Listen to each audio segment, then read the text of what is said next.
Today's video does contain subject matter that some viewers may be sensitive to, and viewer discretion is advised. And if you have a story you would like to send my way, please go to astheravendreams.com and click the button to do so. And of course, thank you.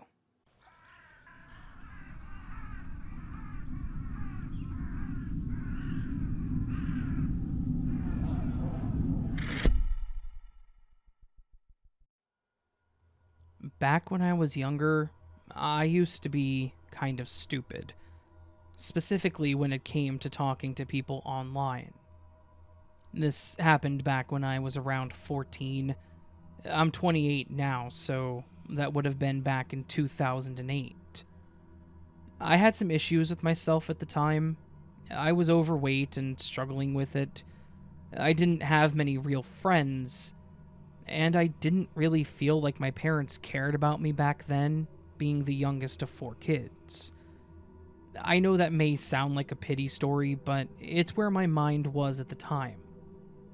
And at the time, my parents had a desktop computer that they let me use. They didn't really do much to watch or limit what I did, so I kind of used it to fill that void in my life.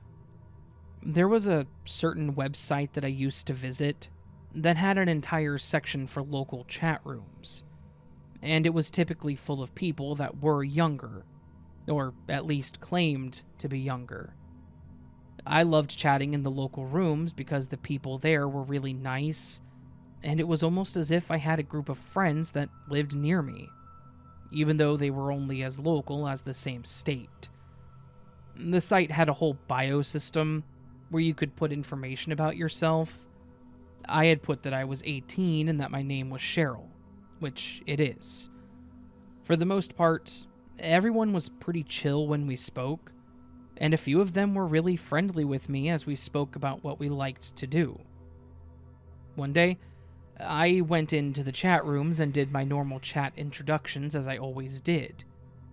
I immediately got a direct message request from a guy that had the username Mike D. It was a bit odd, but at the same time, I figured it wouldn't do any harm to message him back. I said hi, and he immediately went into the conversation talking about how he was looking to chat with girls his age because he was feeling lonely. Obviously, this was fine by me. I didn't have any luck with guys, and it kind of felt nice to be singled out like this. So, we chatted for a while about things that he liked to do, his hobbies, and who he was. Then, he started asking me about who I was. I wasn't really sure what to say at first, but I did tell him about some of my hobbies. At one point, I slipped up and mentioned that I was still in school, and he asked if I was in college. That was when it occurred to me that my account said that I was 18. For some dumb reason, I asked him if it was okay with him if I was actually younger than I said that I was, and he asked how young I was. I told him that I was 14, and he said that that was fine because he was actually 16. I was relieved because I didn't know how he would take it, and for him to only be 2 years older than me, it was nice to have a friend that I could talk to. He and I ended up talking for a while about everything, and over a couple of weeks, we became pretty close friends. I felt like I was telling him a lot about myself over the time that we spoke, and I even mentioned that I wanted to know more about him. He told me that he was pretty boring, and that he wanted to know as much as possible, and then said that he wanted to confess that he had a crush on me. I was obviously over the moon. This was a boy that liked me for me. After we talked through that for a little bit, he asked me if I wanted to meet up with him at some point so we could make things official. I agreed, and we ended up saying that we would meet at the local mall that weekend. We agreed to meet at the food court outside of a very specific restaurant. Obviously, I was super excited, and I asked my mom if I could go to the mall on that day. She wasn't okay with me going alone, so I had to go with my older sister, who was 16 at the time, and one of her friends.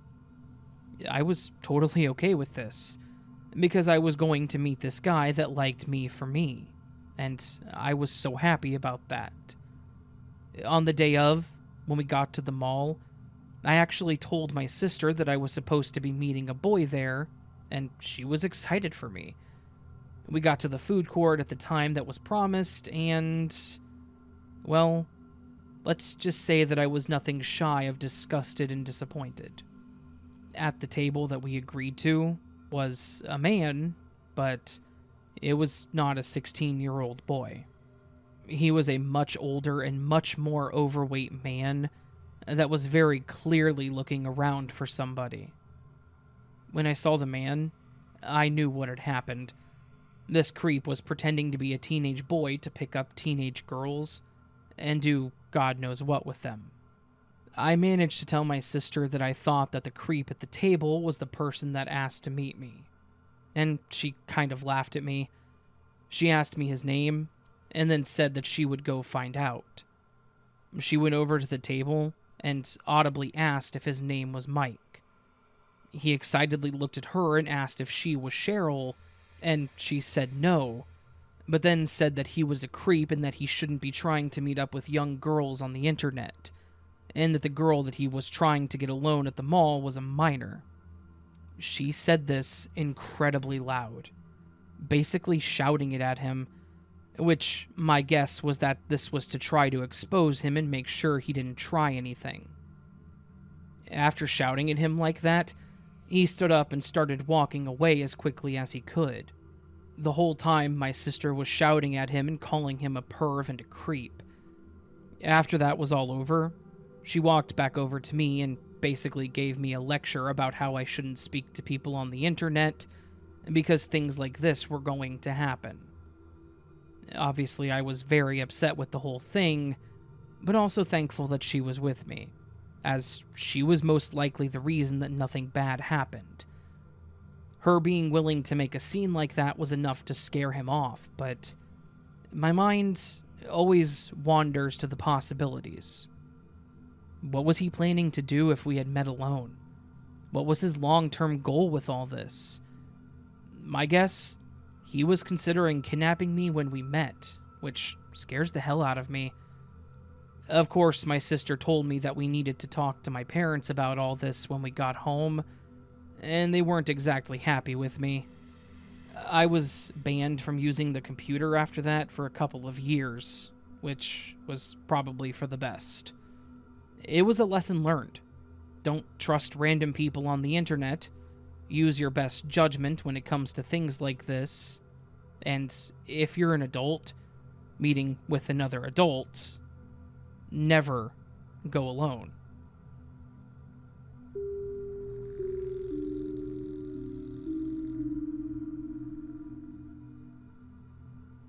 My mom has told me an alarmingly high number of creepy stories from her younger days, but this one in particular is the reason I triple check my windows and doors before bed every night. This started when she, 23, female, first moved out of her parents' house into a garden floor apartment back in the early 80s. She grew up in Palatine, Illinois, northern suburb of Chicago, and was working as a bank teller. She was 5 foot, maybe weighed 100 pounds soaking wet. She was this cute girl excited to start this next chapter in her life, and, admittedly, a little naive. Like any job, she became familiar with her coworkers, her regular customers, and other workers who worked in the area that she would often see. She told me about a cute guy who would walk by the bank that she saw almost every shift. Her and the other bank girls would always chatter about how gorgeous he was, and one day, to my mom's delight, he came into the bank and asked her to dinner. Let's call him Tom. Tom offers to pick her up, she gives her address, and they agree to 7 p.m. for that upcoming Saturday. The date went fine. She described him as awkward and nervous with the lack of anything to talk about. He dropped her off a few hours later. She told him thanks, but When he asked her out for a second date, she politely declined and said that she saw them more as friends. She went to work on Monday, gossiped with the girls a bit on the topic, and they stopped seeing Tom walk by the bank. Hence, my mom thought that would be the end of it. Sadly, it was just the beginning. After that, they stopped seeing Tom walk by the bank. My mom forgot about him, and she met my dad at a local dive bar a few weeks later. House, bar, and bank all within walking distance from each other. 2 months go by since her date with Tom, and one night she gets home from work to find that her apartment had been broken into. Front door is wide open, but all that was taken were some of her panties. Nothing else was touched aside from her underwear drawer. Weird, but she thinks this happens. It was a crummy lock, so her dad comes over the next day and puts a deadbolt on the front and back door. The back door is a garden unit, mind you. This door is actually attached to the laundry room of the building, and that laundry room is directly accessible from the backyard without a key. A week goes by, and one morning she sees her upstairs neighbor, Janet, who is a bartender, 50-ish, female. She sees her in the main hallway.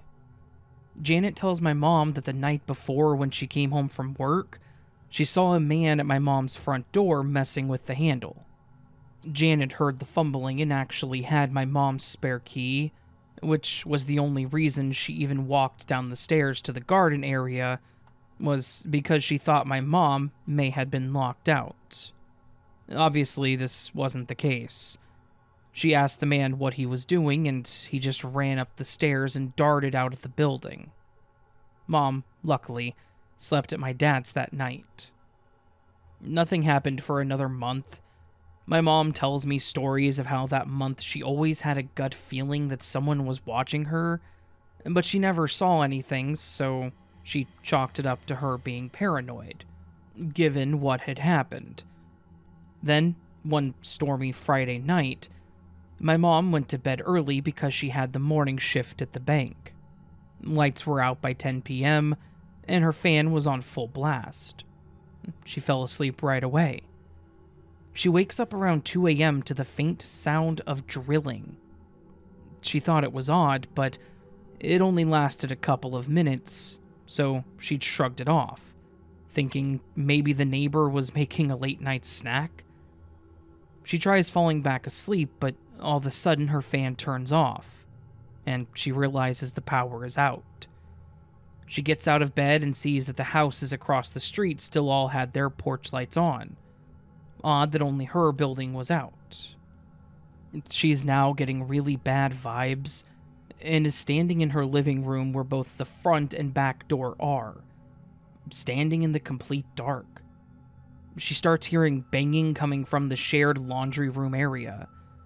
My mom described being literally frozen, just staring at the door, when she suddenly sees the doorknob turn and a hand come in trying to undo the safety chain. She screams, and she bolts out the front door and up to Janet's door, bangs on the door, and Janet lets her in.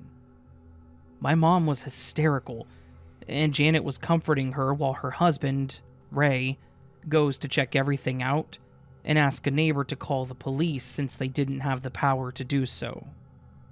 The police check the perimeter, see nothing, and say that they'll come back in the morning once they can see what's going on in the daylight. My mom then sleeps at Janet's. The next morning, they come to find that someone had drilled a hole in the back door in order to bypass the deadbolt. They had cut the phone lines and the power to the building. Sawdust was literally sitting in piles in the laundry room, along with 2 peepholes that see directly into her living room and bedroom. Someone had been watching her, and they thought the night of the storm was the night to make the move. Just creepy. She moves back home, and they have 0 leads on the case, until Tom pops back up at the bank, asking if my mom was around. She was actually away on a road trip with my dad for 2 weeks after the incident. The only reason he was caught was because he asked the other bank girls if my mom had quit and moved after her break-in. Nothing was ever posted in the newspapers, so there was zero way he would have known that even occurred. The police go to interrogate him, and they find my mom's panties along with a necklace that she didn't even realize was missing. And this guy has been in and out of prison. We're just happy that he didn't get to her that night, because who knows what would have happened.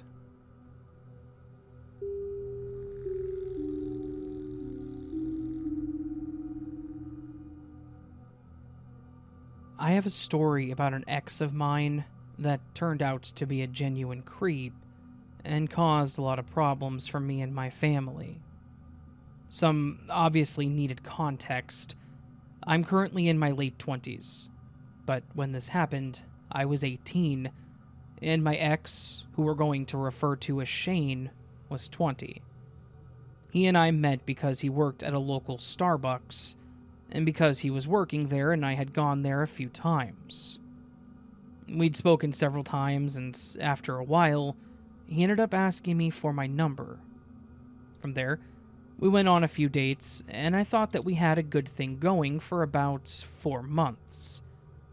At the 4-month mark, I found out that Shane had actually been hooking up with another girl behind my back, and I really wasn't about that. So I ended it. To say that Shane was distraught is either an understatement or a misstatement about him in this scenario. When we broke up, he started acting hysterical. We'd met up at the Starbucks where he worked, and I told him that I knew about his other girlfriend, and that I was done with the relationship since he obviously wasn't serious about it. He exploded. He literally started screaming and crying at me, telling me that I was the only one he needed in his life, and of course saying that he would have to end his life if he couldn't be with me forever. I basically told him that I was done. His cheating was enough for me, and I didn't want to do this anymore. He seriously then got on his knees and pulled a ring that he had on his hand off of his finger and screamed at me that I needed to marry him because that would prove that we were a forever thing. It was incredibly awkward. And the fact that he was screaming and bawling in public, something I would have never expected him to ever do based on the 4 months that we were together. He seemed like a decent guy, and he seemed mentally stable. So this man was not the Shane that I had fallen for the few months prior. Anyways, to wrap that part up, I told him no and that I really hoped he had a great life, and that was the end of it for me. I walked out of the Starbucks, and I just kind of left him there. Which, yes, I did feel bad for him, even though I really shouldn't have. Obviously, this was not the end of it. This was just what set up the part where things went south really hard. About 2 days later, I was at work all day, and when I got home, no one else was there. It was a bit weird. Usually, my younger sister was home. She was 15 at the time, and she was on summer break. Normally, my mother would tell me if she went out with a friend or something, but I assumed that she had just forgotten and moved on. Then, a couple of hours later, my mom got home, and when she asked me where my sister was, I told her that I had no idea, and I told her that she wasn't home when I got home from work. There was a moment of panic, obviously, but then I paused and thought logically. I should just call her.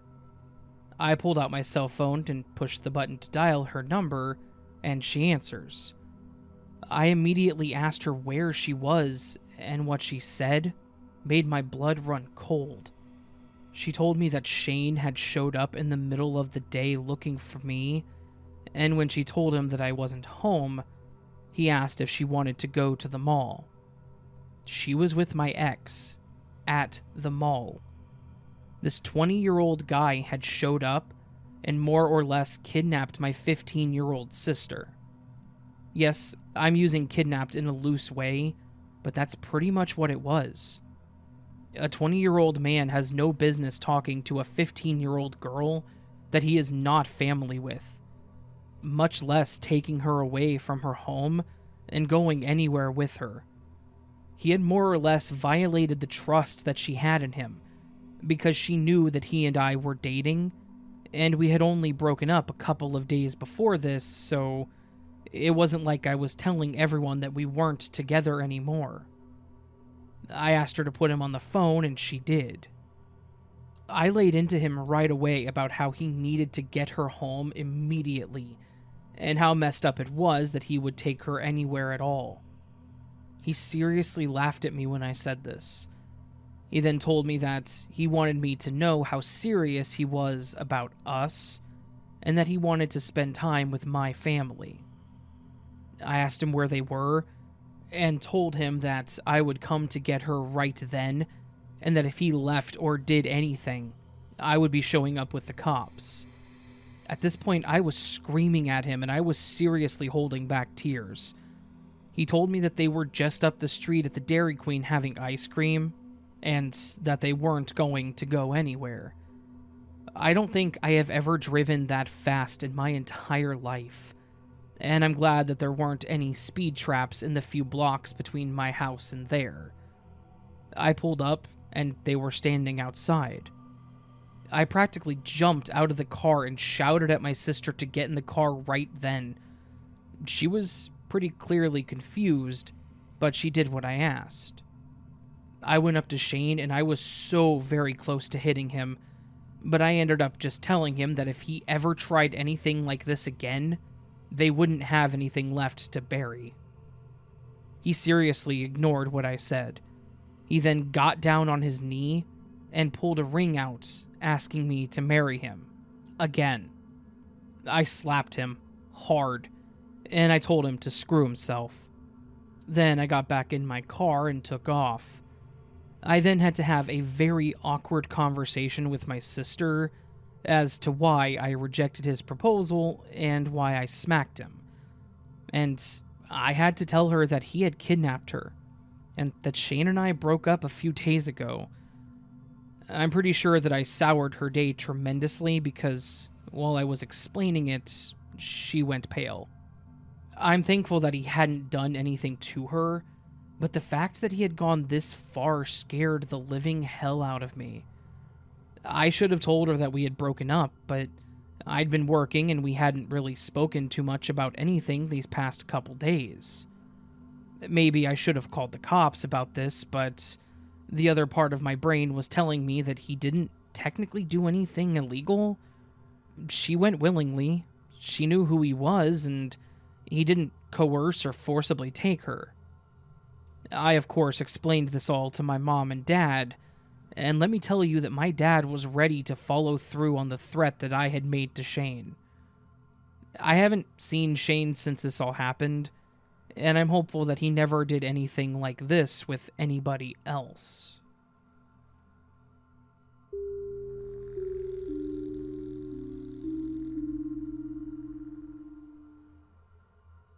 This is an experience that I had when I was 16, during the summer of 1995. I was a junior in high school, and I was a theater nerd and hung out with my two besties, Stella and Chris, a lot. Chris was short for Chrissy.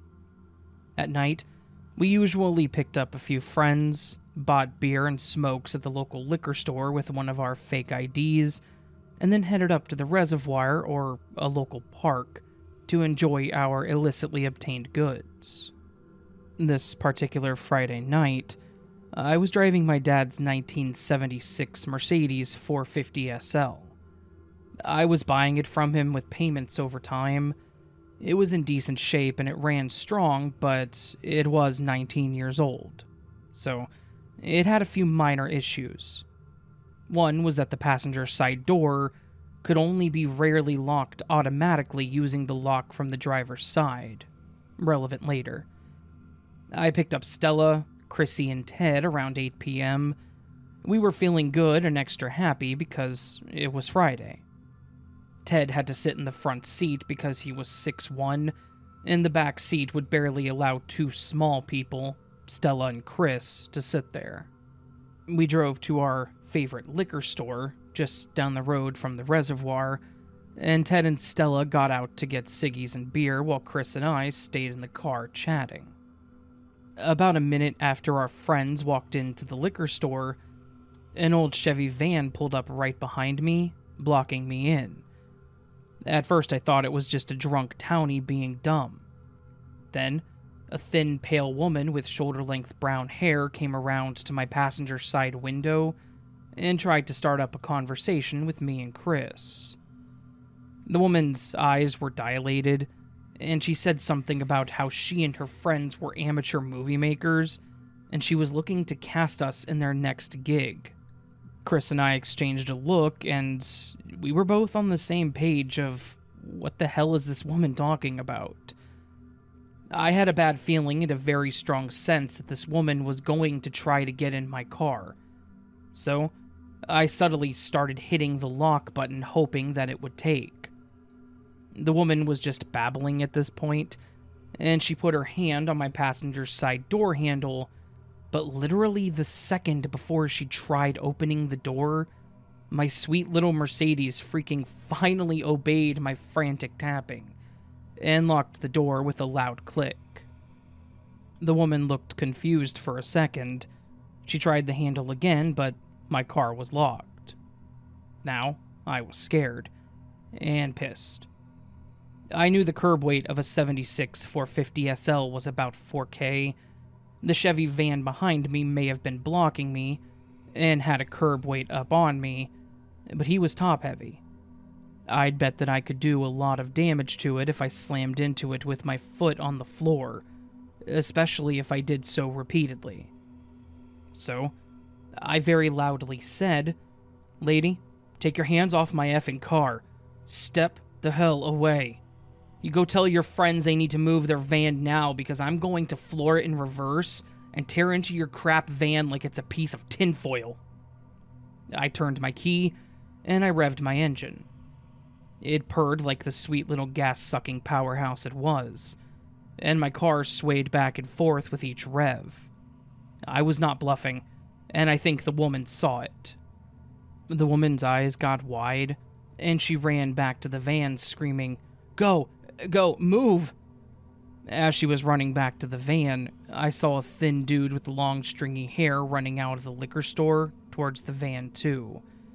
He jumped in the back and the van peeled out, leaving a shower of gravel and gray exhaust in its wake.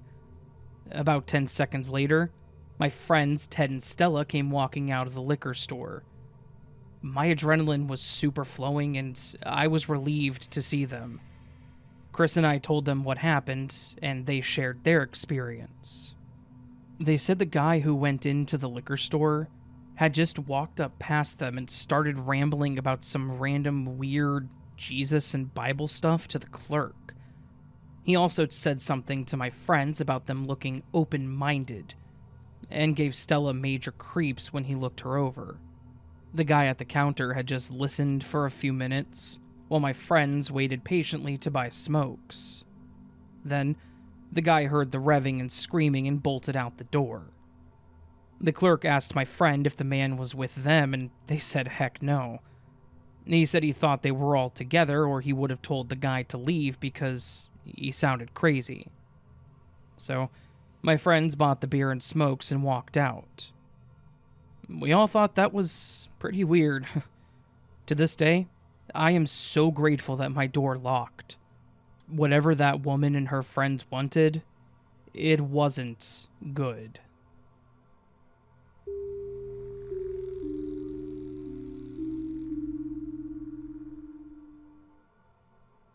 Back when I was young, I used to live in a small suburb outside of a decent-sized town. That was pretty quiet. For the most part, I don't recall anything about it being creepy, or my parents ever telling me to avoid any people that lived there or anything like that.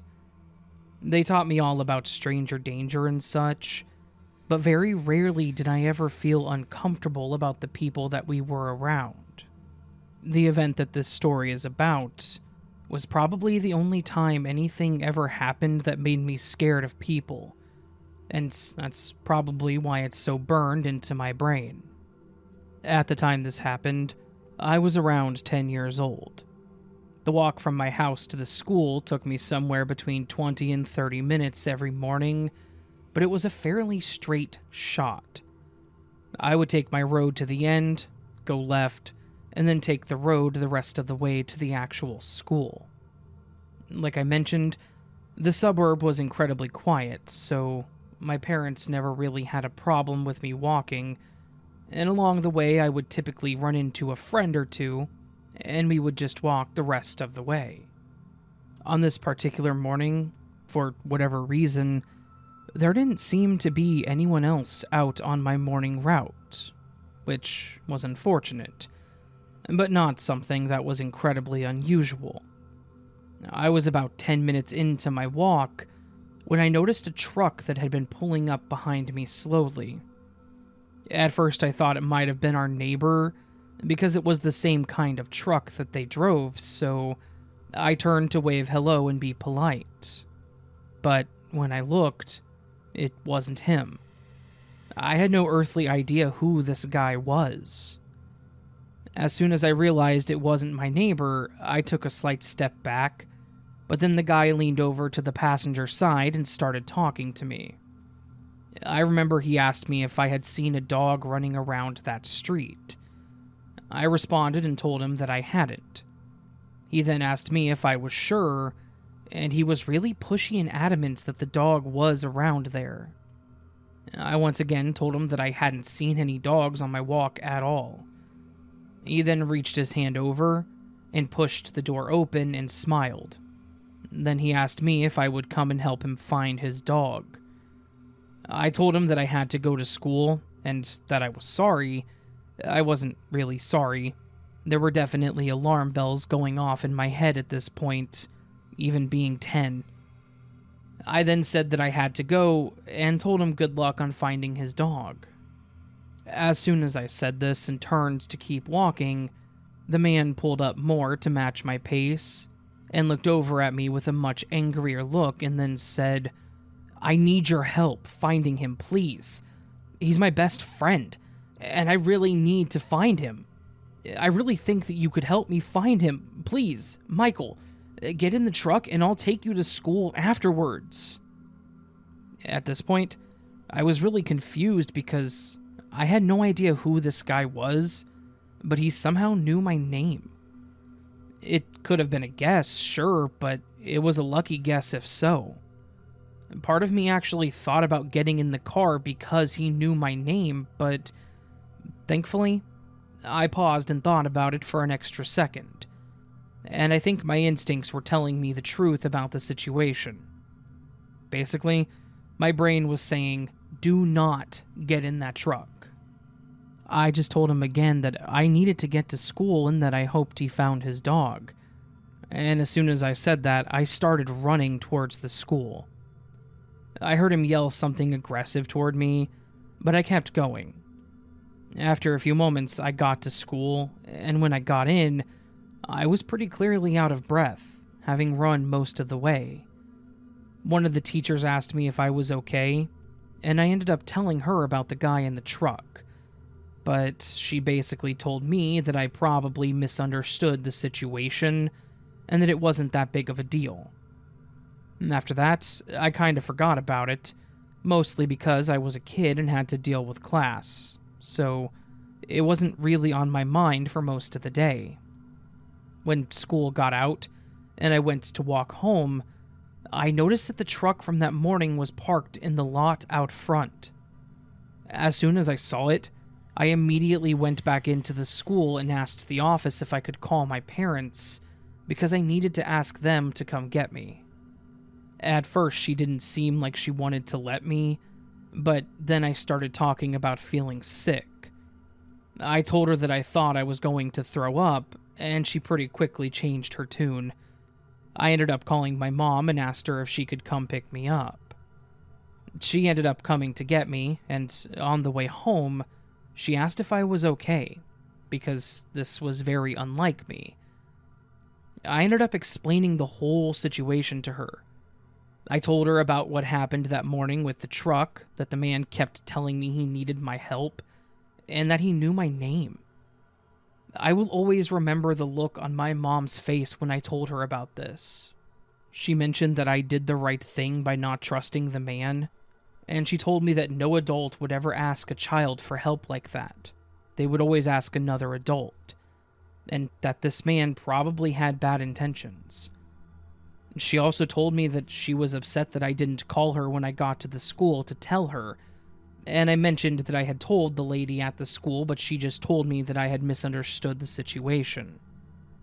After this all happened, I wasn't allowed to walk to school alone anymore, and my mom worked with a few other parents in our neighborhood to create a group of kids that walked together every day. She also went in and spoke with the principal and told him about the whole thing, and they took things like this a lot more serious. Not that there were many more events that were reported, but anytime something was reported, letters were sent home with a description of the person, vehicle, and any other pertinent information. Honestly, I know that there wasn't much that happened in this story, but I'm glad that it actually got the process for the school to change.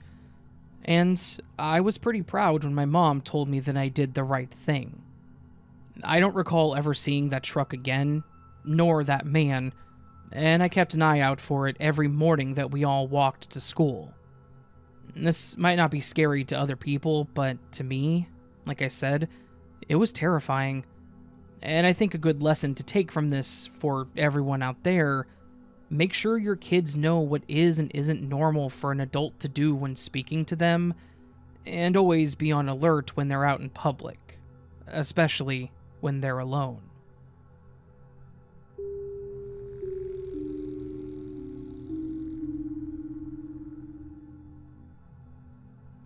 When I was a kid, I met a boy that was the same age as me. We became friends, but he was always very quiet and shy. Over time, he confessed that he had a crush on me, although I never reciprocated his feelings.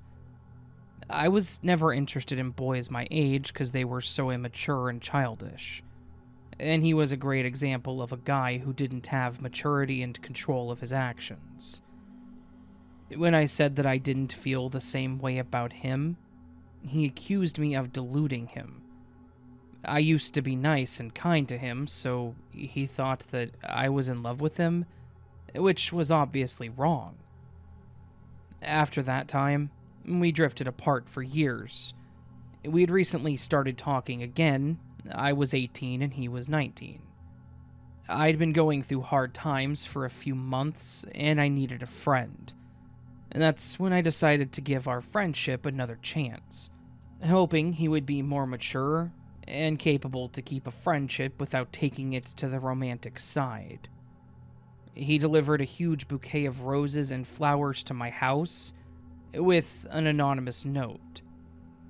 Soon after, he confessed it was him. He lives in another city. It's an hour away from where I live, so my parents and I invited him to come and spend a weekend in our city.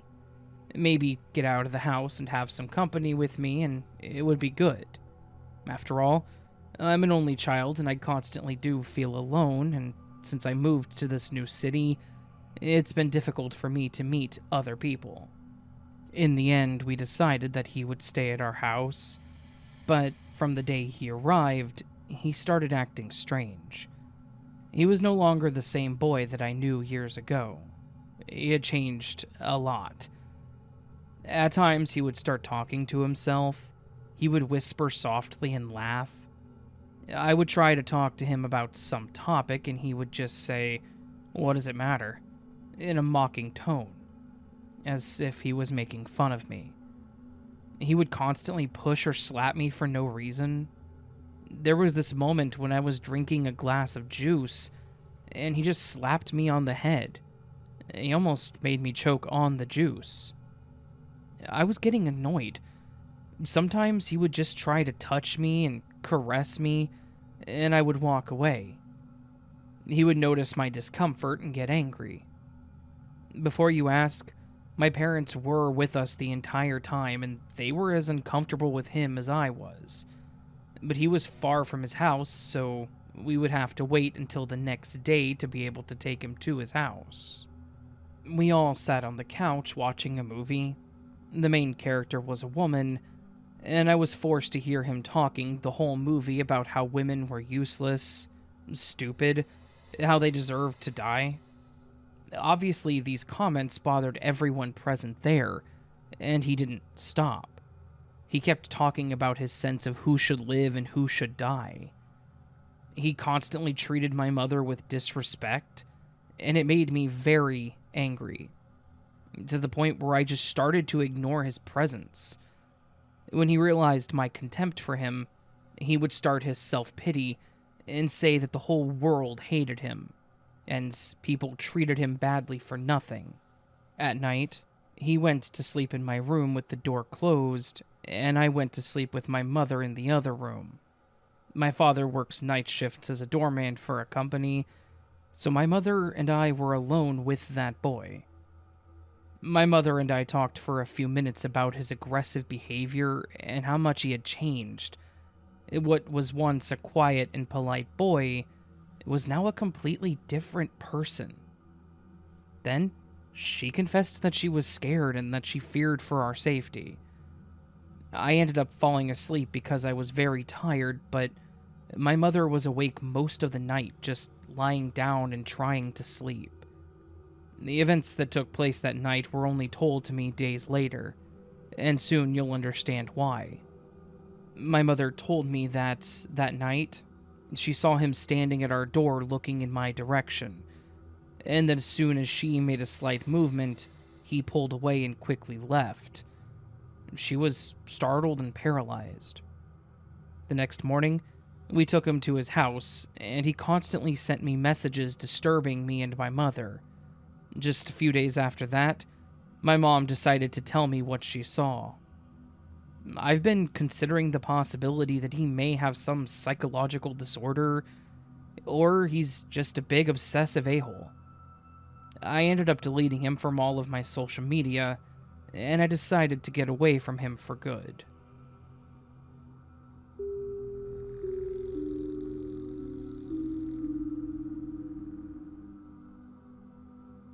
I, 15 female, was camping with the family friend, 58 female, for a little over a week.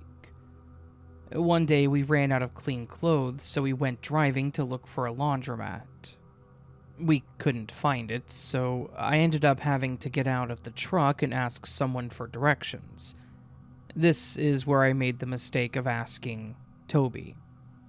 He looked around my age and looked harmless, so I went up to Toby and asked for directions.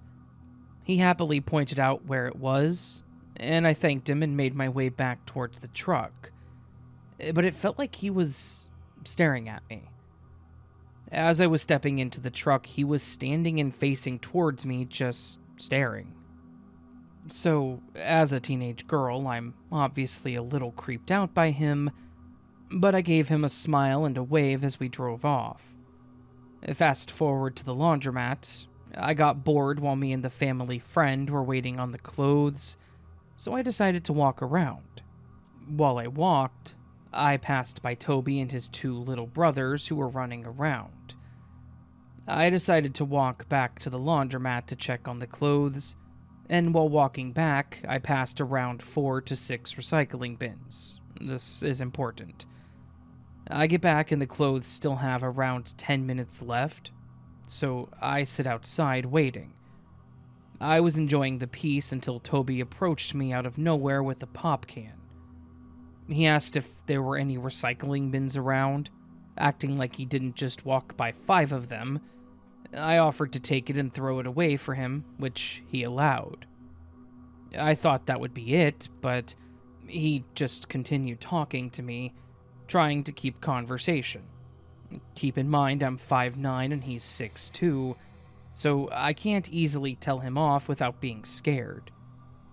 While I'm talking to Toby, he asks how old I am, which I respond with 15.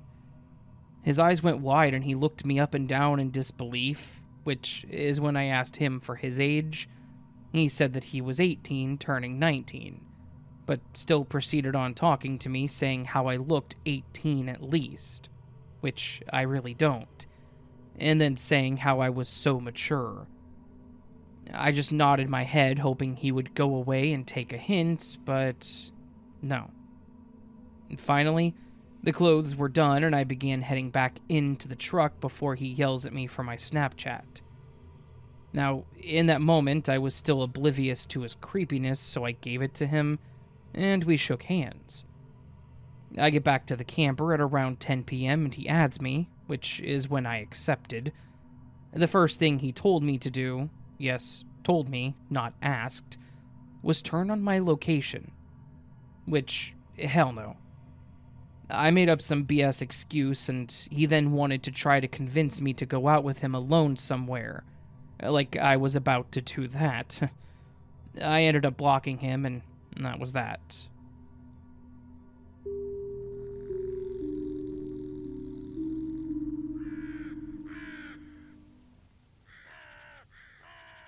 This was this week's collection of Stalker, Stranger, Scary Encounter stories.